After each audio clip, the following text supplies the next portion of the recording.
Subscribe करें और bell दबाएं ताकि कोई खबर रह न जाए।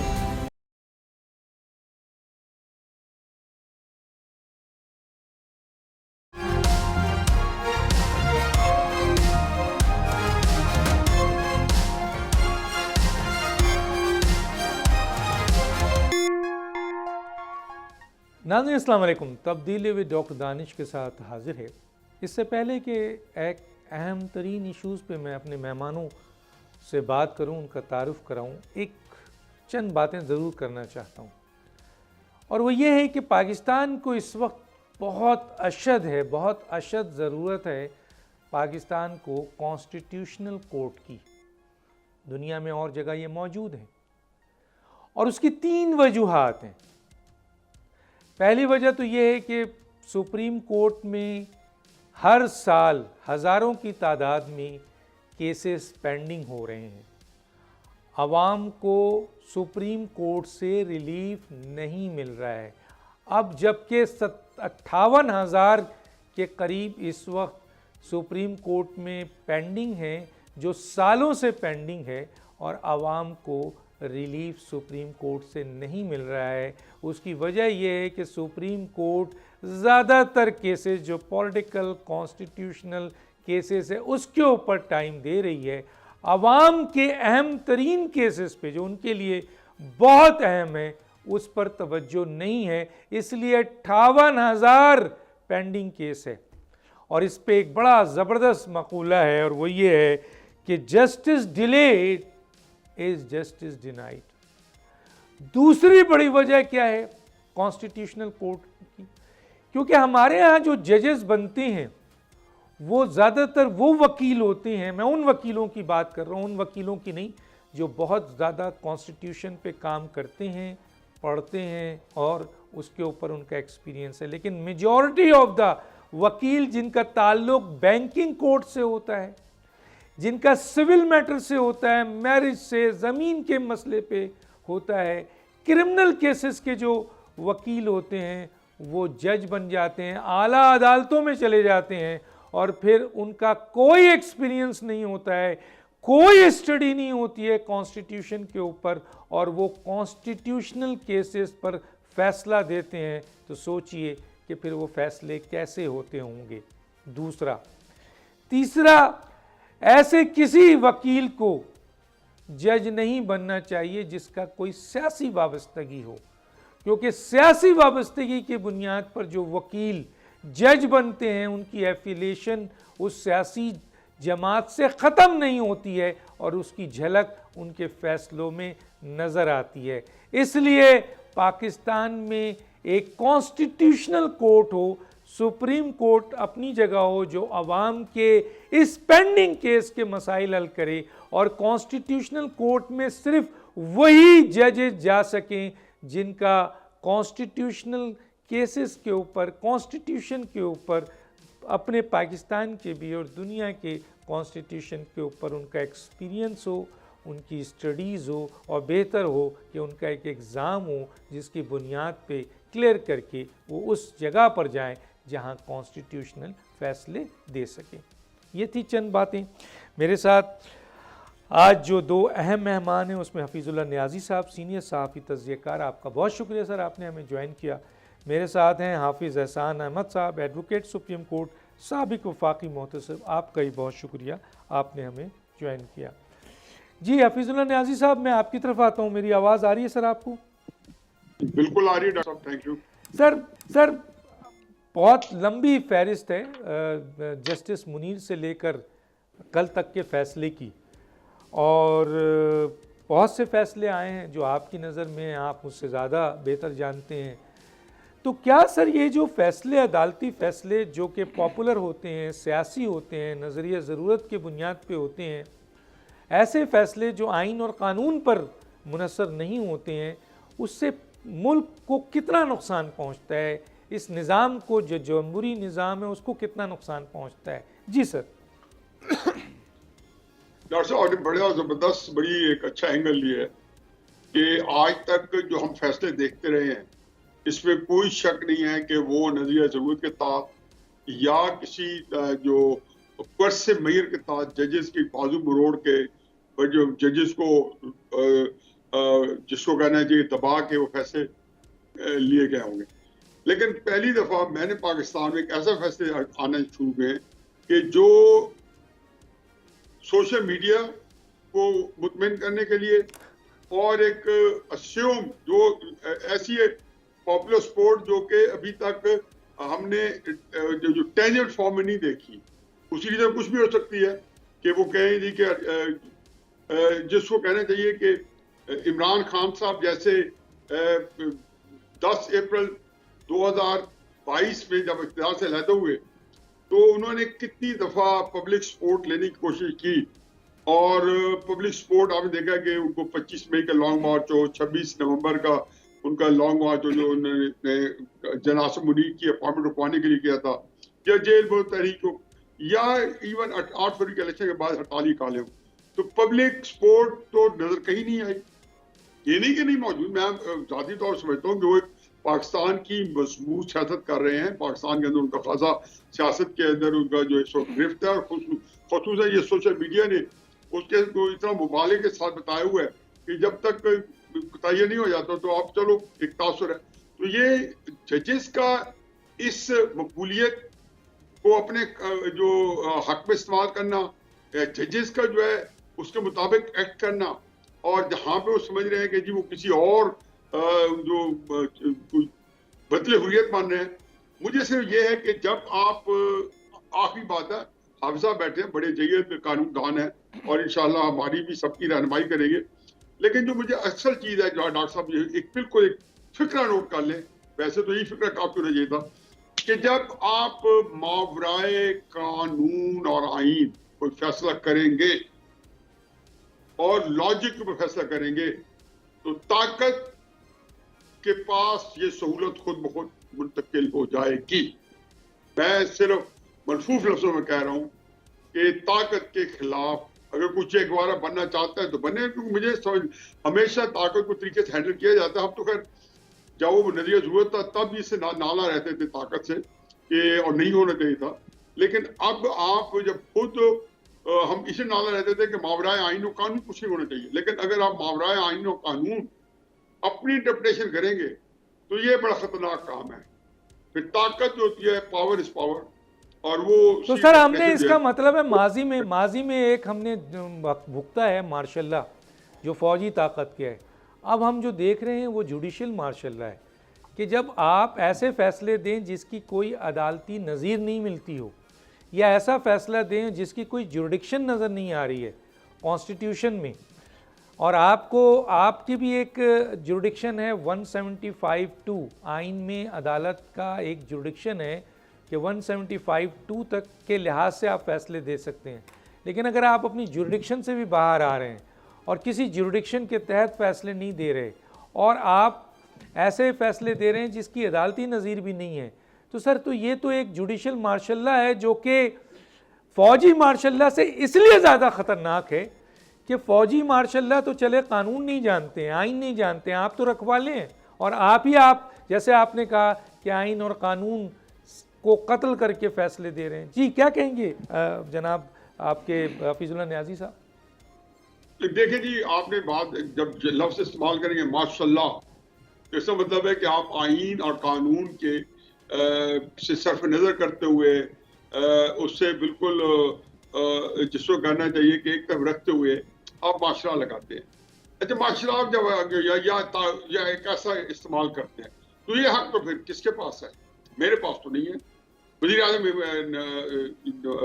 जो शहबाज शरीफ साहब के पास नहीं है, जो हुकूमत के जो रियासत के जो चीफ एग्जीक्यूटिव है।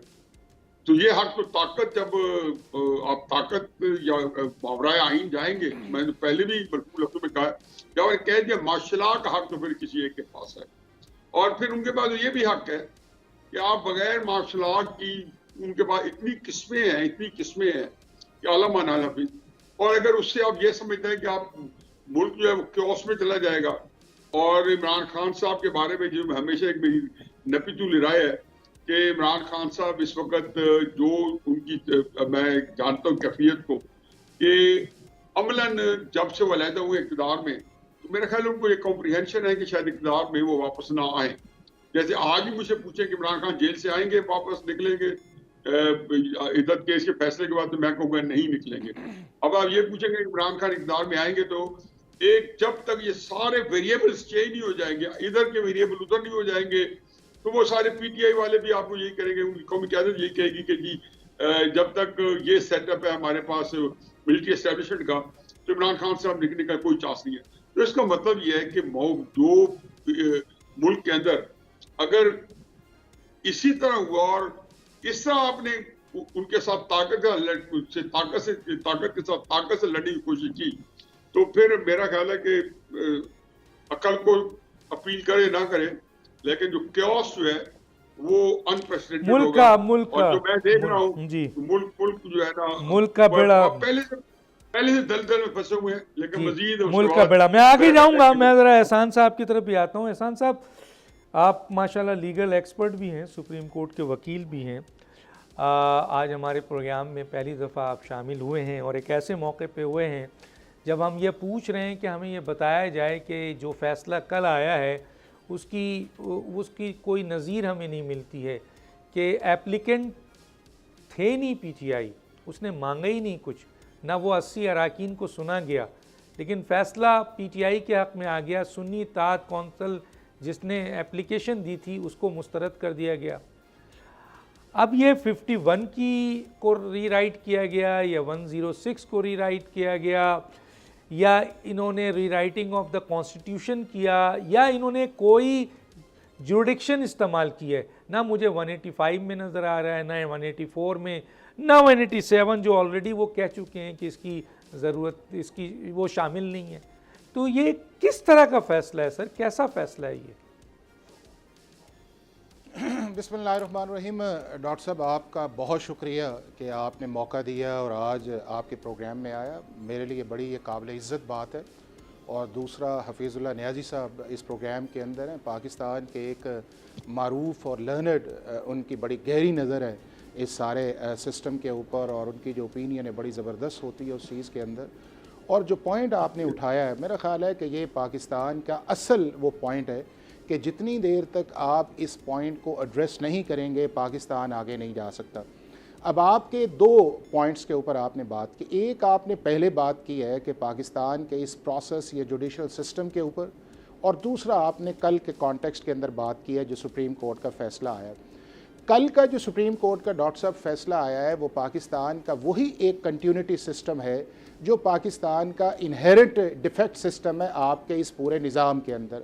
और वो निज़ाम क्या है कि जिसके अंदर आपका एक आउटडेटेड लॉ सिस्टम है, आपका जो जुडिशल अपॉइंटमेंट का प्रोसेस है या वो कंप्रोमाइज़ है, या टोटल वो डिस्क्रिशन की बुनियाद पे बेस करता है, और या ये है कि अगर उस प्रोसेस के अंदर आप चीज़ों को लेके आते हैं तो आप अपने विम्स के ऊपर फ़ैसले करते हैं, और जो एक्सटीरियर एलिमेंट्स होते हैं उसके ऊपर जाके आप फ़ैसला करते हैं। और अगर ये एग्ज़ाम्पल्स आप उन केसेस की ले लें कि पाकिस्तान के बड़े बड़े जितने भी पॉलिटिकल केसेस जो थे वो हमारी हाई कोर्ट्स के अंदर या हमारी सुप्रीम कोर्ट के अंदर आए, तो उनमें से कोई एक फ़ैसला भी नहीं है। हालांकि सुप्रीम कोर्ट का काम ये है कि अगर कोई भी वो फ़ैसला करती है तो आर्टिकल 199 के नीचे जो है वो पाकिस्तान के हर इदारे के ऊपर उसकी पाबंदी है, और उसके बाद अगर वो बड़ा बेंच फ़ैसला करता है तो दूसरा बेंच जब आता है तो वो उसकी बाइंडिंग फोर्स भी रखता है, और एज ए प्रेसिडेंट उनको कोर्ट भी किया जाता है। अब पाकिस्तान के इस सुप्रीम कोर्ट के जितने भी जस्टिस मुनीर से लेके कल तक जो फ़ैसला आया है, अगर मैं आपको एक एक फ़ैसला गिनवाऊं तो जब भी वो फ़ैसला आया है पाकिस्तान के बाद, अगर 10 साल या 15 साल के बाद भी अगर कोई फ़ैसला आया है तो उसको एज ए प्रेसिडेंट कभी भी कोर्ट नहीं किया गया कि हमने 1956 में ये फ़ैसला किया और हम उस पर रिलाई करते हैं और उससे डिस्टेंस बल्कि करते हैं।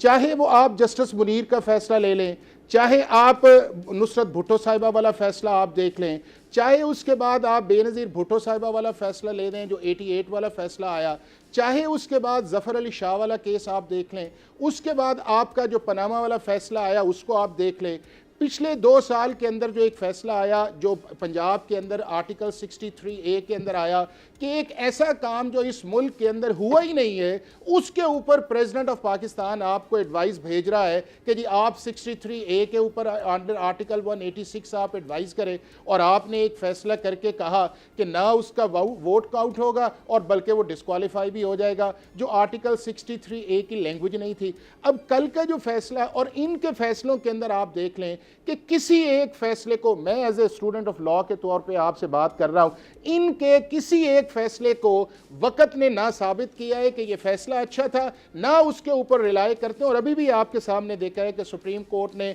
पिछले हफ्ते जो है वो फैसला जो है वो रिवर्स किया है, जो भुट्टो साहब वाला जो क्रिमिनल साइड वाला मामला था कि उसके अंदर आपने लॉ को फॉलो नहीं किया। अब कल का जो फैसला आया है उसके अंदर बड़ी इंटरेस्टिंग चीज़ें आई हैं।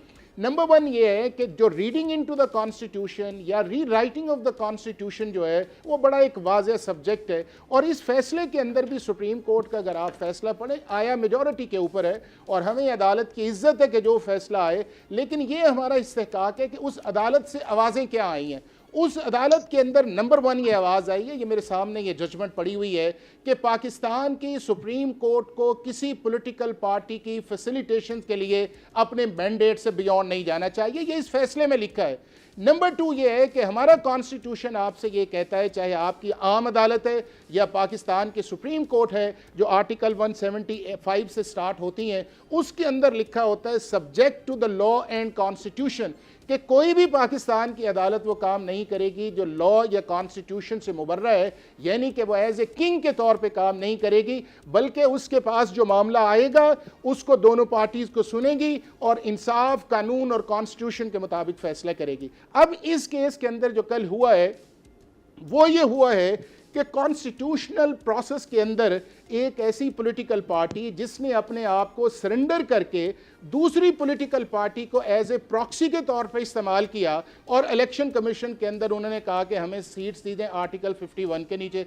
इलेक्शन कमीशन ने आर्टिकल 51 की बिल्कुल सही इंटरप्रिटेशन की कि ऐसी पॉलिटिकल पार्टी, या वो प्लेन लैंग्वेज है कि सिर्फ वही एंटाइटल होएगी जिसके अंदर जो है आप एज ए पॉलिटिकल पार्टी के तौर पे आपने इलेक्शन लड़ाओ, यानी कि इलेक्शन सिंबल के अंदर आए, जो आपका आर्टिकल 151 है, 106 है, सेक्शन 104 है, रूल 92, 94 है।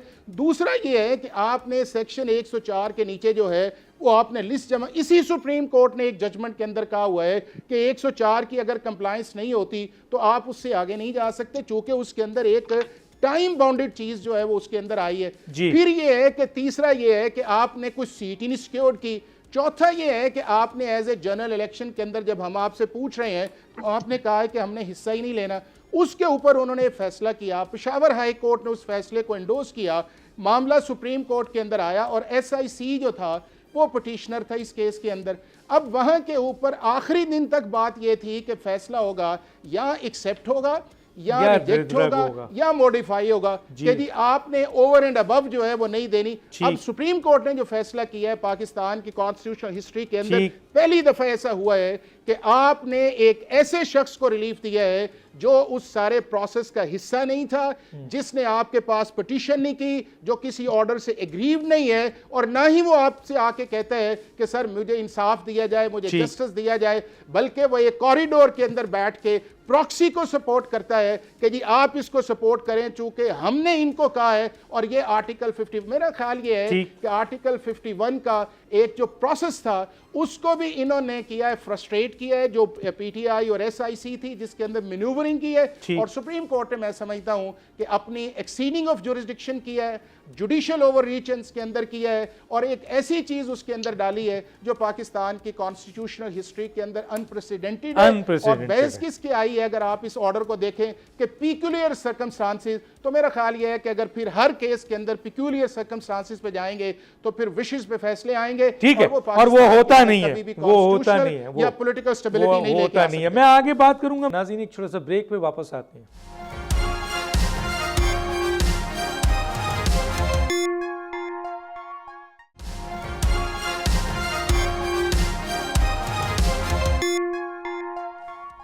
वेलकम बैक नाज़रीन। अब मैं आता हूं जनाब न्याजी साहब, ये बताइए कि अगर कॉन्स्टिट्यूशन ही इम्पॉर्टेंट है और उसमें जुरिडिक्शंस जिस तरह मैंने कहा कि अदालत की भी है, आपके पार्लियामेंट की भी है और हुकूमत की भी है, एग्जीक्यूटिव पावर है। सबसे ज़्यादा पावर 97 एक्सरसाइज कर सकता है हुकूमत। लेकिन अगर हुकूमत कमज़ोर हो, हुकूमत अगर फ़ैसला ना कर सके, हुकूमत अपने इख्तियारात का सही इस्तेमाल नहीं कर सके, तो फिर अदालतें हुकूमत के इख्तियारात को और पार्लियामेंट के इख्तियारात को गस्ब करती हैं। जैसे इसमें पार्लियामेंट के इख्तियारात को गस्ब किया गया, इससे पहले हुकूमतों के इख्तियारात को गस्ब किया गया। और ये जो चाहे करें, आप फैसले पे तनकीद कर सकते हैं, हम कर रहे हैं जो हमें इजाज़त मिली है। लेकिन सर एहतसाब का अमल कहीं भी नहीं है 1956 से लेकर आज तक नहीं, कि अगर जजेस ऐसे फैसले दे दें जो जिससे मुल्क की तबाही हो। जैसे अभी आप नवाज शरीफ का ही केस देख लें, क्या किया, या भुट्टो साहब का केस देख लें, क्या किया। ज़्यादा से ज़्यादा कह दिया कि नवाज शरीफ साहब के साथ गलत हुआ है जी उनको, लेकिन उसमें जो हुकूमत गई, नवाज शरीफ का नुकसान हुआ, मुल्क का नुकसान हुआ, निज़ाम का आज तक हम रो रहे हैं। जुल्फ़िकार अली भुट्टो साहब को फांसी दे दी गई, हमने सिर्फ कह दिया कि उनको जस्टिस नहीं मिला। लेकिन जिन लोगों ने ये सब कुछ किया है जिससे मुल्क तबाह हुआ है, उसके एहतसाब का अमल जुडिशल काउंसिल्स हैं 209, और यही फैसला करेंगे कि अदालत ने सही किया था या जज ने सही किया था। क्या कहेंगे सर? जब जस्टिस बंदयाल और उनके साथ इजाज़ हसन साहब और शायद एक जज उन्होंने इख्तिलाफ किया था, 2-1 का डिसीजन किया था, वो था क्या? वो ये था कि जी आइन कहता है कि उस पर डिफेक्शन क्लॉज होगी, जो बंदा अपनी पार्टी के डिसीजन के खिलाफ वोट देगा। अब वो डिफेक्शन क्लॉज जो है नाफिज कर दे। आप जिन्होंने वोट दिए थे उन्होंने रिस्क के साथ दिए थे कि जैसे हम देंगे शायद हम डिस्क्वालीफाई हो जाए। लेकिन क्या आइन ये कहना भूल गया था? तो जिस आइन के तहत आप लोगों ने हल्फ उठा के ये काले काउंट पहन के बैठ गए हो, ये भूल गया था कि आपने उसका वोट भी काउंट नहीं करना, और वोट काउंट नहीं करते तो फिर आपका निजाम आगे चलता है, क्योंकि परवेज इलाही चीफ मिनिस्टर तब बनते हैं कि जब ये दोनों चीजें आप इंप्लीमेंट करें। मुगन्ना तो फिर मजा क्या है, फायदा क्या है कि आपने इतना बड़ा केस पे उसको सो मोटा लिया हुआ है और उसको आप बनती है जहां तक न पहुंचाएं या डिजायर्ड रिजल्ट्स उससे ना ड्राइव करें। बाकी मुझे एक और क्वेश्चन करना है, एक बड़ा इंपॉर्टेंट पॉइंट है जो सारे उसकी मां है कि तहरीक इंसाफ जो है उससे इंट्रा पार्टी इलेक्शन नहीं कराए। और ये काजी साहब ने जब वो जो बेंच बैठा था जिसने उसको भेजा था, मेरा ख्याल में जब ये बेंच शुरू बैठा था ना भले के निशान के भाई काई साहब का बेंच बैठा था, तो काई साहब ने कहा कि आपको जब इलेक्शन कमीशन ने 1 साल दिए कि आप इलेक्शन कराएं, तो आपने इलेक्शन क्यों नहीं कराए? क्या एक्सक्यूज है, कोई रीजन है? क्या देखा हमने जी कि इस पूरे 8 रुकनी बेंच ने एक दफा भी इसको उजागर किया है कि जो इस कजिया की मां है उसको भी हमने छेड़ा कि नहीं छेड़ा?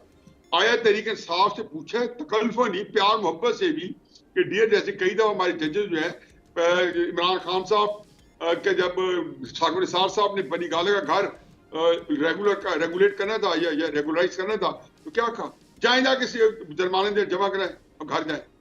सबके लिए यही था। जब इमरान खान साहब के ऊपर उनकी नाअहली के ऊपर केस आया, तो तब क्या था कि आपने वो सारे असूल जवाबत इस्तेमाल नहीं किए जो नवाज शरीफ के पैनामा केस में लागू थे। ये होता है लॉ ऑफ इक्विटेबल जस्टिस। आपने 2018 में नवाज शरीफ की सियासत खत्म की, उसको कौन कंपनसेट करेगा? कि आज आप इमरान खान की सियासत को कंपनसेट करने के लिए निकले हुए हैं और उन्हें गाउन पहन के बैठे और वहां पे बैठ के बार बार ऐसी चीजें दे रहे हैं जैसे इमरान खान साहब की सियासत को उन्होंने कंपनसेट करना है। तो नवाज शरीफ के साथ जो बैठे बैठाए 2020 तक इमरान खान साहब का नामो निशान नहीं था। तहरीक साहब के MNA MPA बड़े बड़े लीडर नवाज शरीफ के घर के बाहर लंदन बैठे थे टिकट लेने के लिए कि इमरान खान साहब की मकबूलियत जो थी वो जमीन बोस हो चुकी थी। ये कब की बात है? दिसंबर 2021, जनवरी 2022। आपने उसका क्या किया और किस तरीके से वो उसको जो है उसका अच्छा नशर हुआ कि 2018 में आपने उसको नायल करा दिया, पार्टी छीनी। तो कहाँ गया आपका लॉ ऑफ इक्विटेबल जस्टिस और कहाँ गए आपके? तो क्राइसिस ये है कि सुप्रीम कोर्ट जो है मेरा ख्याल है कि गैर जरूरी तौर पे वो पॉपुलैरिटी जो है करना चाहती है जो इमरान खान साहब के पास है बकौल उनके, या उनके घरों के अंदर हर जगह पे कोई प्रेशर है और जैसे मेरे घर पे मेरे बच्चे कहीं कोई बात कर रहे हो तो मैं उनके प्रेशर में आ जाऊं, मैं तो चलो आ जाऊं और मैं अपनी अपनी नजरिया चेंज कर लूं। अब मैं नाइंसाफी पे उतर आऊं, लेकिन सुप्रीम कोर्ट का जज ये काम करे कि या वो किसी को देखे नहीं कि आपने मुल्क की सियासत का खिलवाड़ कर रहे हैं। मुझे यकीन ये सारी चीजें होती रही पाकिस्तान में। जैसे हाफिज साद साहब ने कहा है कि ये पाकिस्तान में बदकिस्मती है कि अरसद जा रही है, लेकिन अब मुझे क्या खतरा है कि अब ये चीज जो है सुप्रीम कोर्ट का डिसीजन जो है आइन की कोई मदद नहीं कर रहा और ना जमहूरियत की मदद कर रहा है। आइन, पार्लियामेंट, जमहूरियत सबको जो है उन्होंने अंडरमाइन किया। अब मैं फर्ज किया पार्लियामेंट कल कहती है कि हम नहीं मानते आपकी बात, ये आइन के खिलाफ है। ख्वाजा आसिफ साहब की आज प्रेस कॉन्फ्रेंस थी जिसमें कोई शायद यही था कि पार्लियामेंट में हम इस बारे में फैसला करेंगे। वो कहते हम नहीं मानते। कैसे आप आइन के खिलाफ एक बात कर सकते हैं? माहौल भी ऐसा बना हुआ है, तो फिर क्या करेंगे? तो मेरा ख्याल है जी कि बहुत बड़ा बुरान क्रिएट किया उन्होंने, बुरान हल नहीं किया।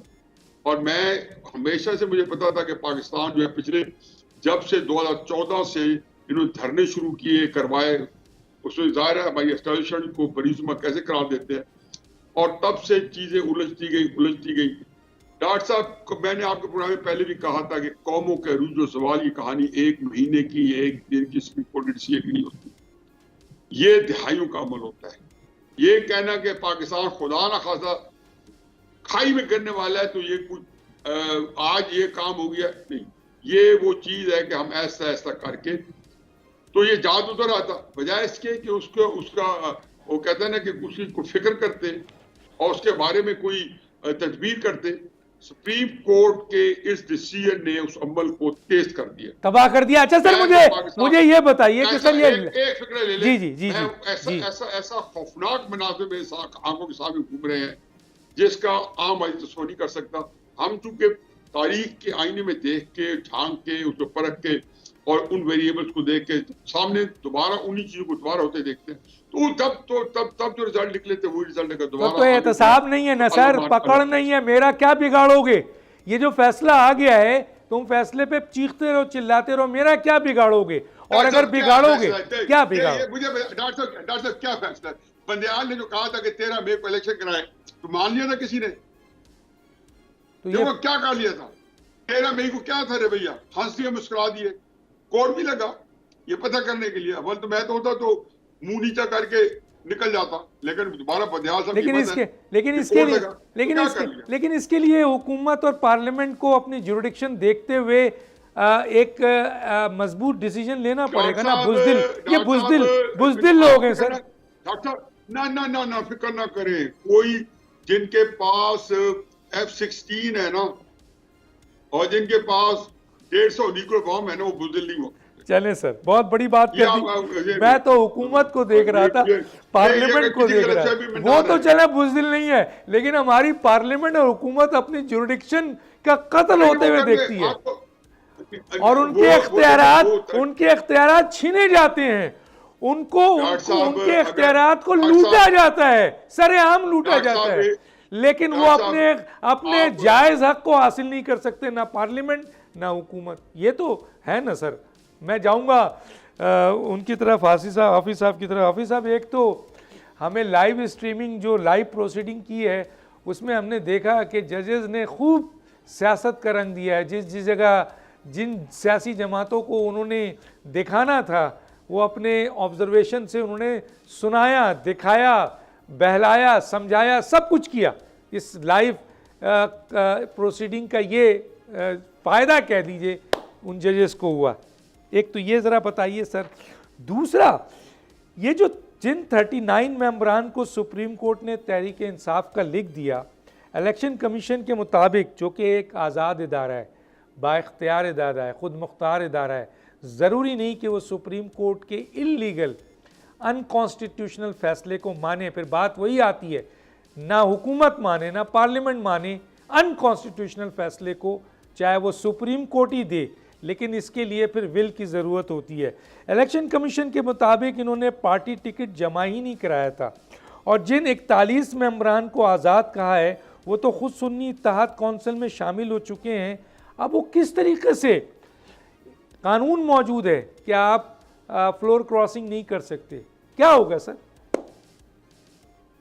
देखिए डॉक्टर साहब, बात ये है पहले मैं जल्दी से आपको 4 फैसलों की तरफ लेके जाऊंगा। उससे आपको सुप्रीम कोर्ट ऑफ पाकिस्तान का आपको एक ट्रेंड नज़र आएगा और उससे आपको पता चलेगा कि क्या सुप्रीम कोर्ट ऑफ पाकिस्तान जो है वो कॉन्स्टिट्यूशन के अंदर रह के फ़ैसला करती है या कन्वीनियंस के ऊपर जाके फ़ैसला करती है, या वो अपनी जो एक उन्होंने तय कर लिया है कि हमने ये फ़ैसला करना है और उसके मुताबिक करती है।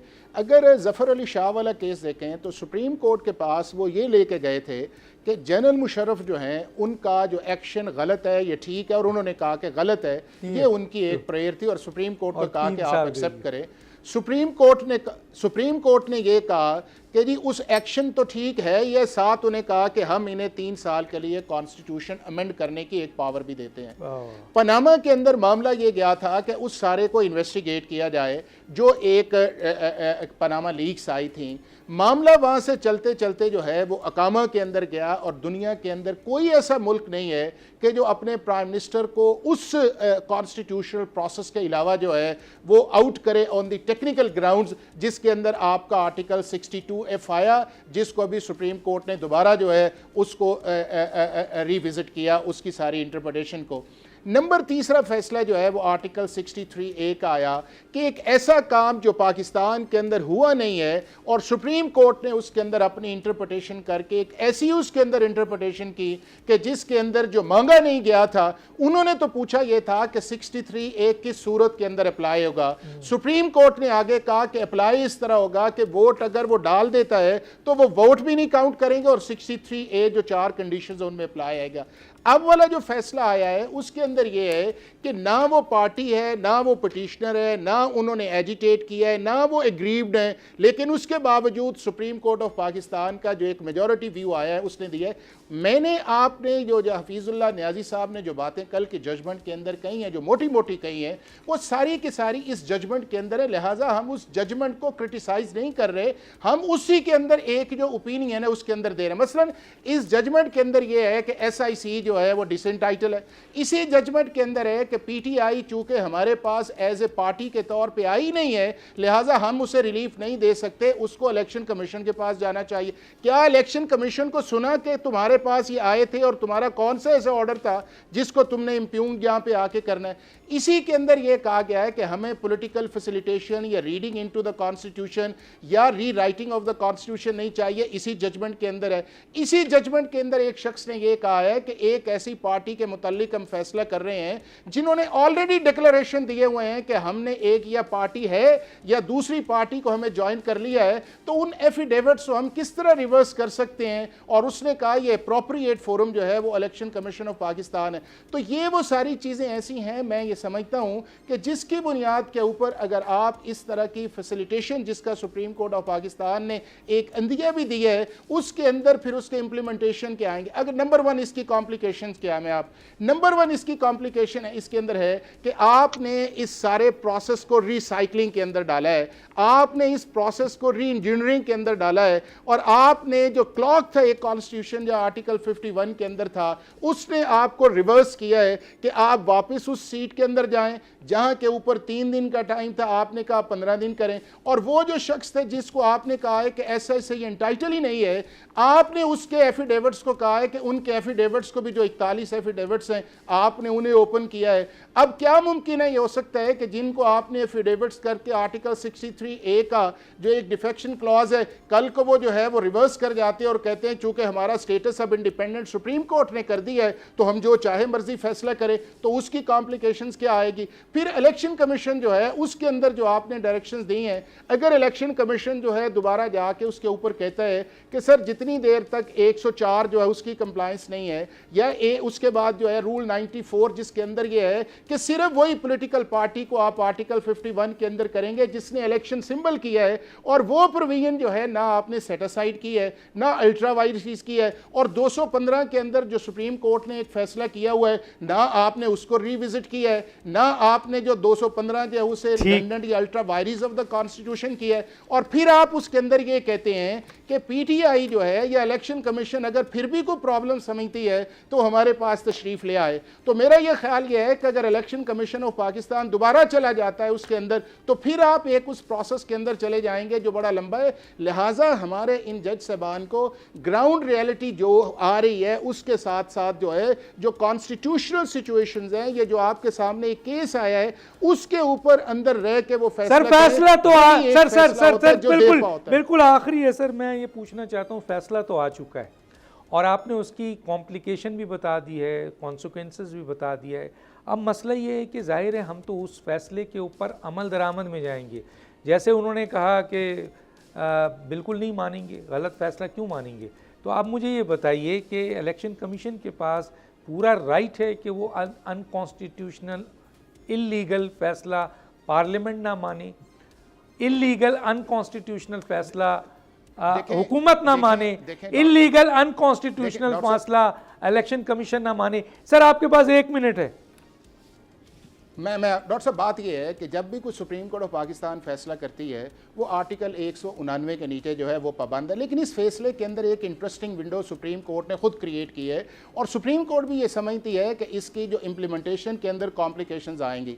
अब उन्होंने कहा यह है कि अगर आपको कोई प्रॉब्लम है तो इलेक्शन कमीशन ऑफ पाकिस्तान जो है वो, अब देखें कि उसके अंदर क्या आया है कि डिवीजन ये आई है कि फैसला किया है 13 जजेस ने, लेकिन उसके अंदर जो आपके 8 जजेस का नोट आया है कि अगर इलेक्शन कमीशन ऑफ पाकिस्तान को प्रॉब्लम समझता है तो वो हमसे अप्रोच करे जो 8 मेंबर्स का है। ये वही बात आ गई जो हमने पनामा के अंदर अपनी ही जजमेंट के ऊपर एक इंप्लीमेंटेशन बेंच बनाया था, जिसको बाद में इस चीफ जस्टिस ने कहा कि सुप्रीम कोर्ट अपनी जजमेंट के ऊपर किस तरह इंप्लीमेंटेशन बना सकती है। तो मैं ये इसके अंदर देख रहा हूं कि फैसला ठीक है, मानना चाहिए, लेकिन अगर वो खुद इस चीज को विंडो दे रहे हैं कि जी आप इसकी लीगल या कॉन्स्टिट्यूशनल कॉम्प्लिकेशंस पे जाएं, तो मेरा ये ख्याल ये है कि शायद इलेक्शन कमीशन ऑफ पाकिस्तान अगर जो भी इस चीज के अंदर है वो डेफिनेटली जो है वो एडवाइस मांगेगी उस चीज के अंदर कि सर हमें ये 2, 4, 5 या 6 जो प्रोसेस है इसके अंदर हमें लीगल कॉम्प्लिकेशंस है, तो आप हमें एडवाइस करें। मेरा ख्याल है पॉसिबिलिटी है, मेरा ख्याल है कि 189 को भी होना चाहिए और इसमें लिखना चाहिए कि अगर अदालतें कॉन्स्टिट्यूशन और आइन के मावरा फैसले देती हैं तो फिर तो उसे मानने का इख्तियार नहीं है, चाहे वो 189 हो चाहे वो कोई हो। हाँ, अगर वो फैसला देती हैं चाहे वो किसी के खिलाफ हो लेकिन कॉन्स्टिट्यूशनल है तो उसे मानना चाहिए। आप दोनों का बहुत शुक्रिया। वक्त ख़त्म हो जाता है, डॉक्टर दानिश को याद दीजिए। अल्लाह हाफिज़।